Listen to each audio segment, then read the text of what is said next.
In the last 3 lessons, the workers in Dorothy Heathcote's shoot factory have begun to understand craftsmanship and quality.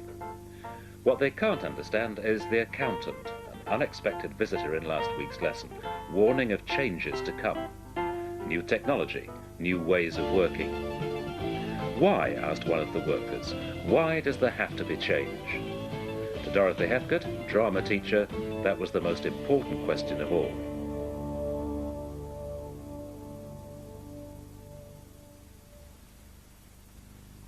In this last lesson, Mrs. Heathcote begins with a blackboard full of questions and asks each child to choose one. The questions are all to do with work and change.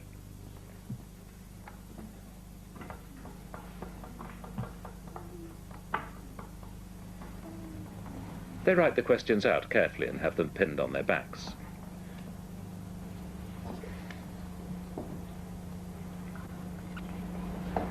Keep remembering that question on your back, won't you? Keep your mind working on that question. Now, they're ready for another visitor.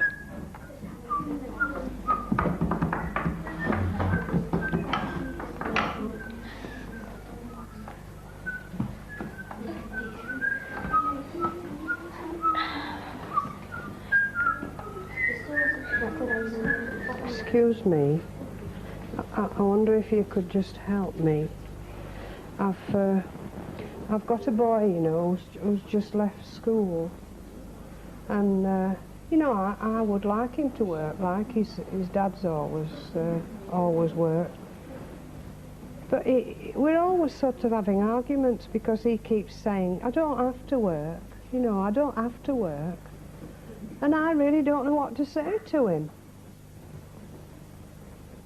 Well, you could just say, if you don't work, you don't get money for food, and you may die. Well, I've tried that, you see, but then he says, well, you'll have the dinner on the table, man, you know, and I don't really know what to say about that. Get boring, man. Just sitting around watching telly, you get bored For a job. Well, I've said that, you know, I've said that to him and all, but he doesn't seem to understand, because he thinks it's nicer to play, really. You know, he likes these space machines and that. You know, them new things. I really don't know how to convince him that it'd be better for him, you know. But he says that's all in the past. He has to work for himself. Where's he going to get all the money from if you go away somewhere? He doesn't know where to get a job. So you think I should really hold the money thing over his head? Yeah. That no work, no pay. Well, thank you very much. If I send my boy in, you wouldn't mind having a word with him? No, thank you. I'm sorry I've interrupted your work. Playing a role is fundamental to Dorothy Heathcote's way of teaching. In last week's lesson, she was the unexpected and forbidding accountant, warning the workers of changes to come. Now, in this final lesson, she's become a worker herself, an unassuming worker seeking advice. Excuse me, I've always wondered about this, you know, what work is. Well, I just think it's something that you've got to do, really. Well, my mother used to say that, you've got to work. Because you've got to work to earn your living, really, so it's not worth not working. No. Well, I've always worked myself, but sometimes I've wondered, you know, well, what is this thing I'm doing?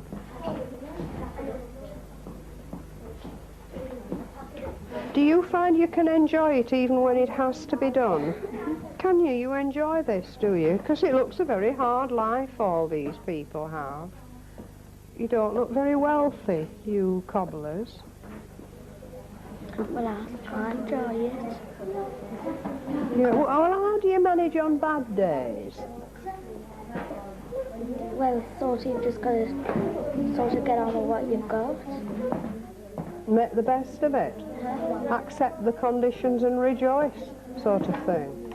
I'm very worried about this change because it looks like I'm not going to be able to go on working like I did before. I mean, is change important? They keep saying it's important. It's important because if you want to do it, you can do it, but if you don't want to do it, you can't really do it, and you can't really enjoy it or nothing like that. Would your advice be to let them go ahead and change the way I do things? No, I'm trying to stop them. Would you? Yeah. Have you got any advice on how?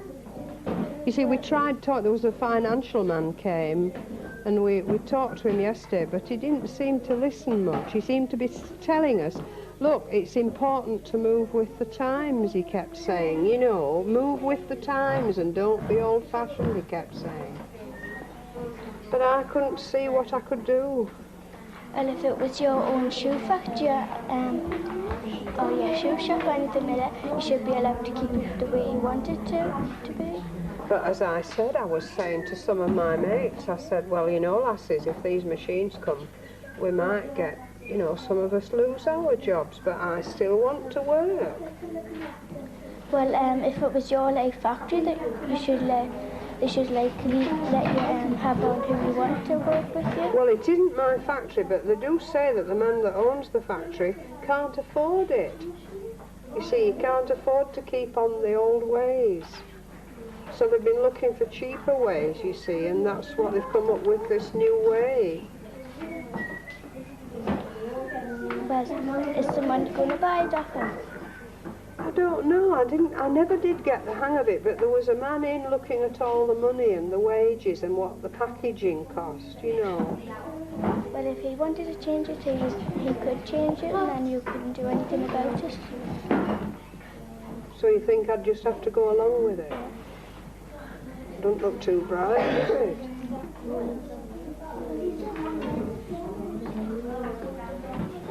If I would, well, last week we had a man saying, persuading us for shows, and we were protesting, we were saying, well, no, we don't want to.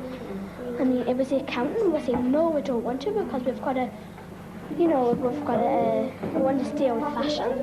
We're protesting. And did he say that was all right? Well, he was persuading us. Well, that's been the same with us, you see, because they're saying we've got to move with the times. In fact, they were saying that the old-fashioned cobblers have moved with the times. You know, they've gone in... Yes, but you're using modern glues, are you? Well, we don't glue. We don't use any glue. Don't you? Well, what will you do if they start wanting you to glue? Well, we'll say no, we don't want to glue. We want to stay stitching and things like that. I see. So your advice is resist? Yes. Yeah. Unto death? Yes. Really? I mean, seriously? Yes. Because they say you can get into terrible trouble for resisting.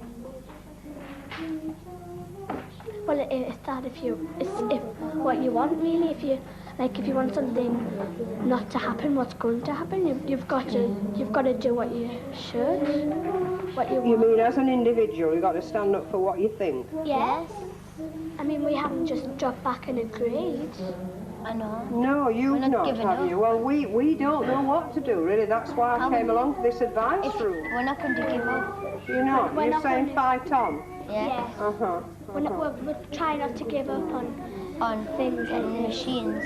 One of the things the accountant did say, though, was, and I must say I had to listen to him, he said, if the doctors never tried new things, you know, we'd still not be able to take legs off. I know, but it's... And eyes and new kidneys and that. I know, but it...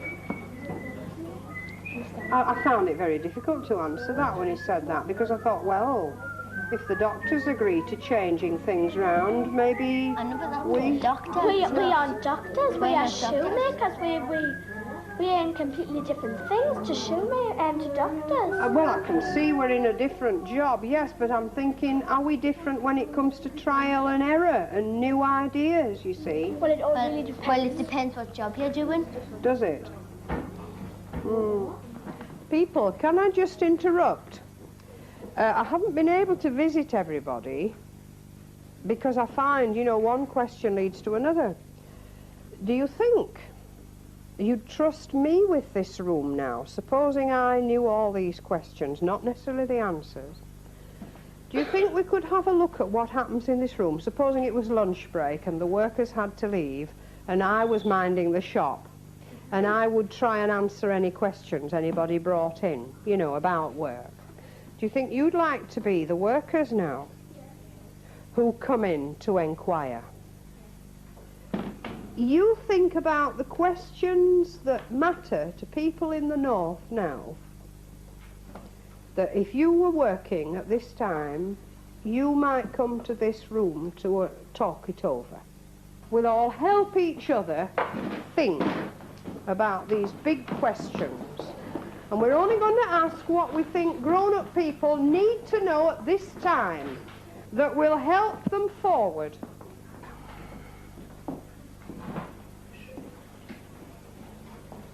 So these are the northeast workers who are considering the nature of work in the northeast at the moment, right?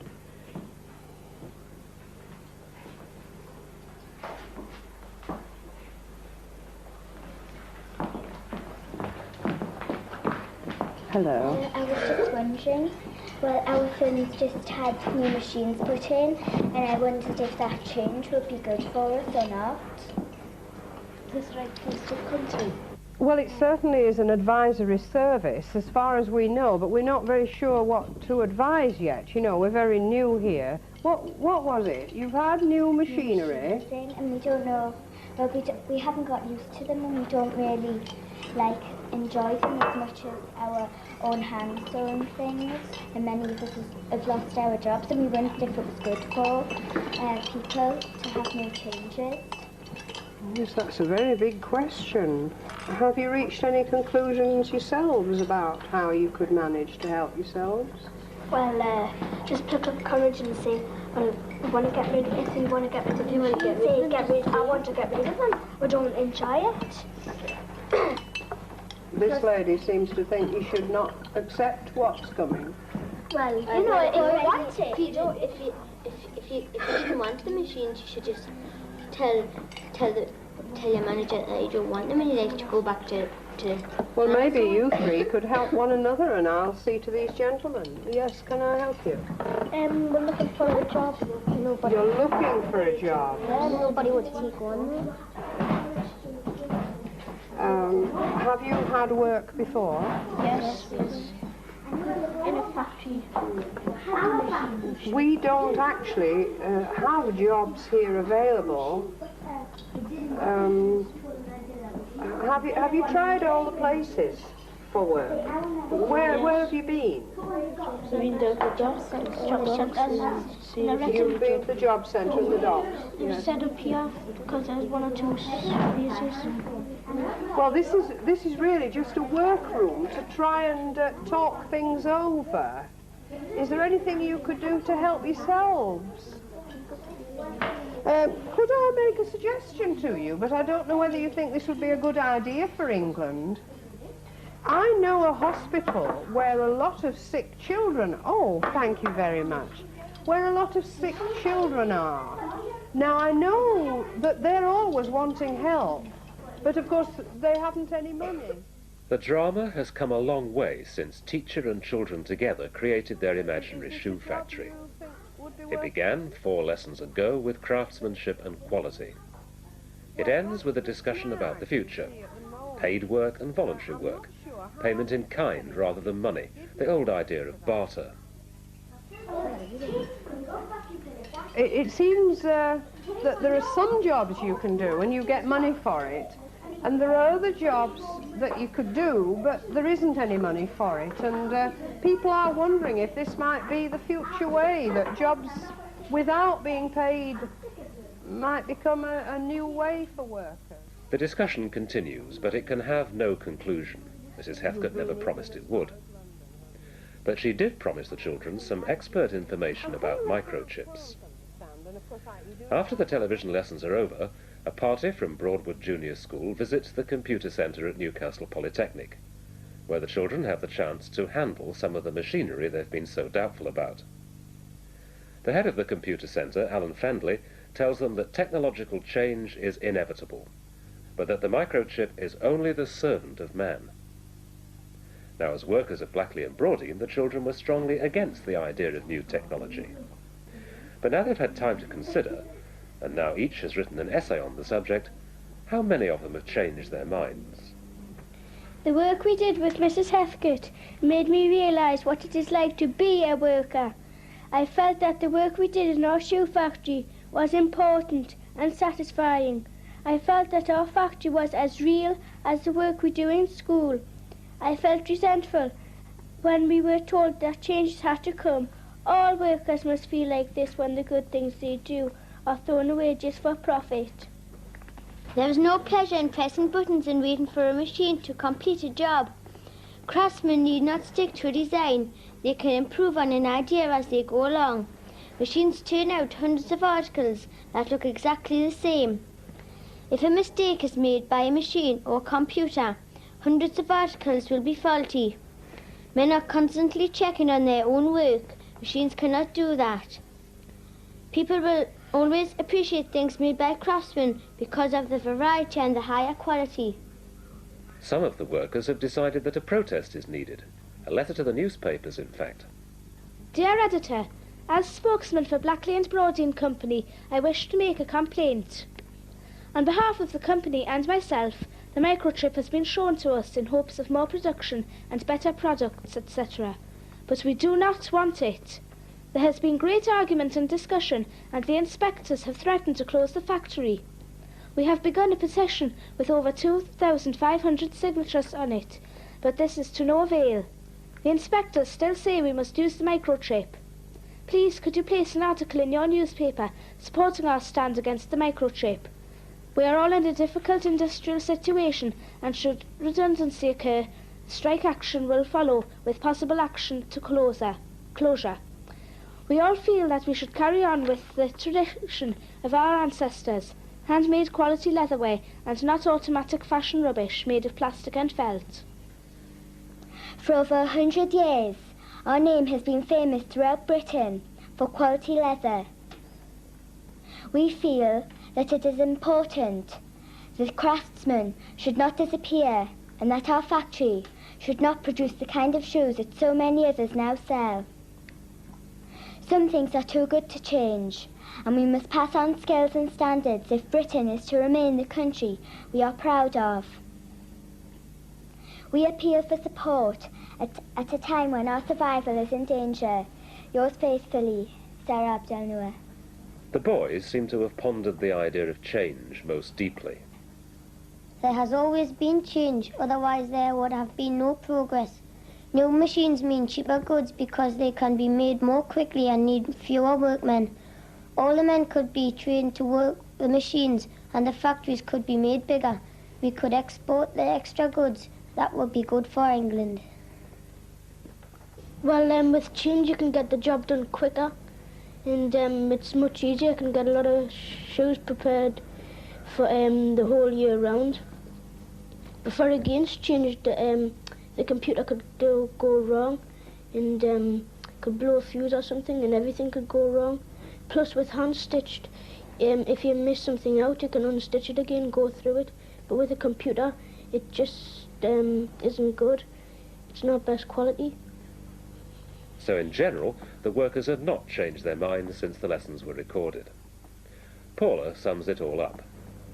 After the drama, I began to think about all the people whose jobs were going to change or disappear. Because I had worked in a shoe factory with Mrs. Heathcote, I could understand how each person must feel when the way they had worked did not seem important to the rest of the world anymore. I am sure that many people, although they know that things must change, are frightened of new ways of working, and also they are worried about whether they can work machines they do not understand. We talked to an expert on computers. He said that people were in control of man-made machines, but I still don't feel convinced. Change in our lives often makes us unhappy and certain, and our lives don't improve that much. The children wrote those essays some weeks after the lessons with you and after their talk on microchips and their visit to the computer centre. Yet Paula said she still doesn't feel convinced about machines being the servants of man. How do you react to that? Well, I think all the children will tend to be a bit biased that way at the moment. Maybe the boys not so much. Because you've got to consider, in the times we've met, in order to get the children to feel very confident, I've worked very hard at the quality side. So of course it's all out of kilt, it's all biased towards that. I think she's very wise to doubt it, but as a teacher I must do something about that doubt. I mean, and I'm sure that the teachers in Broadwood will recognise this. You see, a teacher is always trying to keep things in some kind of balance. And if people are learning, they're always out of balance. You can't learn and stay with equilibrium. It's like a seesaw. And I see it as a big responsibility to then go forward. So you don't think you were sort of unfair to the microchip within the context of the series?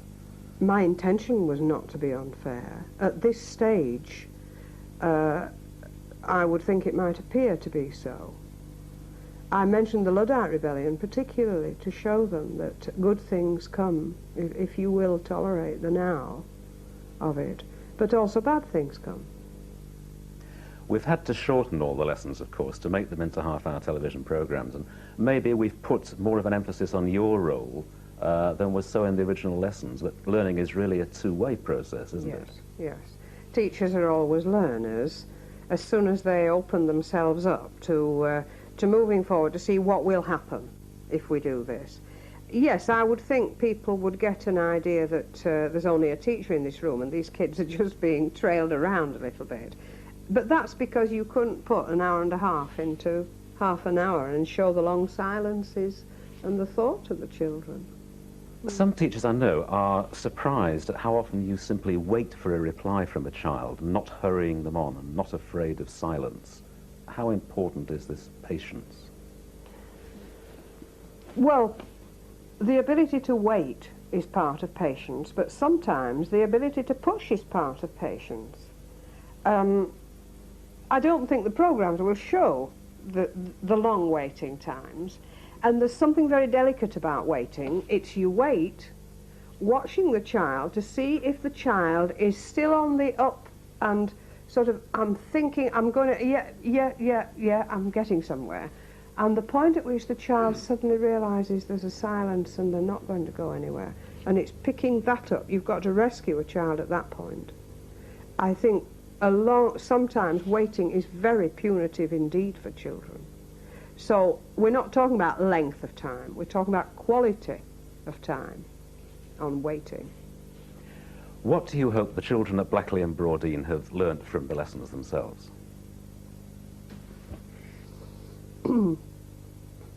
I hope they've learned that in a classroom they are very, very important, and their opinions are extremely important. And I hope they've learned that a half-formed opinion is better said than waited till it's completed, because we do not value the half-formed, the tentative, and I would like them to realise the quality of being able to speak tentatively, off the cuff, out of your head, and hear yourself saying it. I would hope they've learned that encounters with teachers can be many and varied, and soon, of course not, it hasn't happened yet, they'll begin to bring me the surprises. I'd hope that that comes, you know. That's on the side of being a person. On the other side, I'm fascinated by the language that they have read to you, which they wrote after the work we did together. That is very high quality work. The careful arrangement of words in styles and forms for different audiences, letters to the editor and so on. I hope they've learned all the potential academic material that could be available out of this. And that isn't so easy to see, because much of that is stored in here. What do you hope that people watching the series have learned from it? I would hope that they could see that children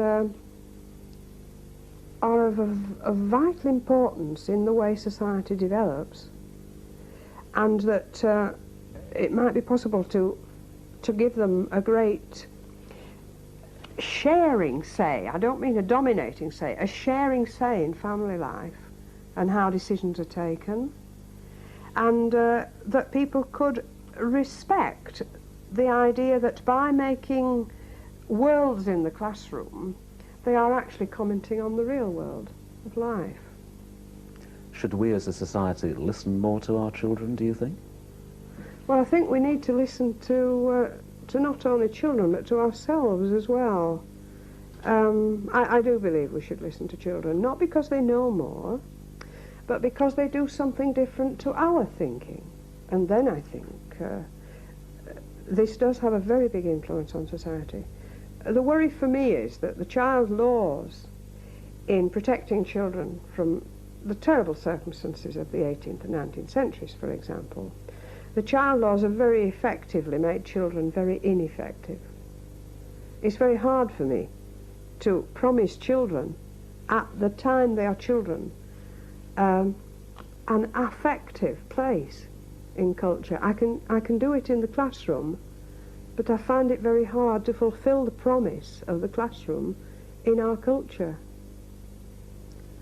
How important, finally, is teaching through drama in school? Well, it's the problem of the word drama. People think it means pretending, when actually all it means is bringing action into the present. And so if people could forget the histrionics side of it and just see that, instead of working for future knowing, what you structure is a now problem which brings all your present knowing to create decisions that bring the future to you. So all drama is, it is now time learning. And of course, the revolution in our schooling system would happen if instead of teaching mathematics, we taught children as if they were mathematicians and gave them present, concrete mathematical problems to solve which demand a growing ability to handle the abstract. It's just the now time, and it's nearly always absent in schooling. And when you look round the classrooms that function in now time, when children are dealing with hot ovens and the craftsmanship work and so on, that has to be in now time because the tools are really there. If we could introduce it also, that we are literary agents, we are authors, we are mathematicians, we are historians, I think an enormous shift would happen.